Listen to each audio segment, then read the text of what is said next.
बहु साहित्यापासून आमच्या विद्यार्थ्यांनी वेगवेगळे प्रयोग तयार करतात. विज्ञानातले प्रयोग आहेत, गणितातले वेगवेगळे कृती आहे, मराठीतले वेगवेगळ्या आता कवितेचं कधी चित्र बनवलेलं आहे.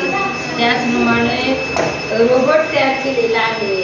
फॅन कसा चालतो हे सुद्धा तयार केलेलं आहे, मुलांनी तयार केलेलं आहे चित्रवाळांमध्ये. मुलं वेगवेगळ्या पद्धतीने आपली कल्पकता वापरून वेगवेगळे साहित्य तयार करण्याचा प्रयत्न करत आहेत आणि याचा उपयोग अध्ययन पद्धतीमध्ये होणार आहे.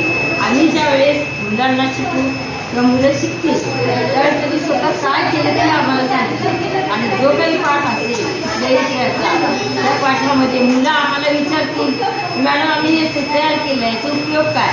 आम्ही अध्यापनामध्ये जे पुस्तकामध्ये हे पुस्तक आधार आहे, शिक्षक हा मार्गदर्शक आहे आणि जे तयार करायला लागले जुनं साहित्य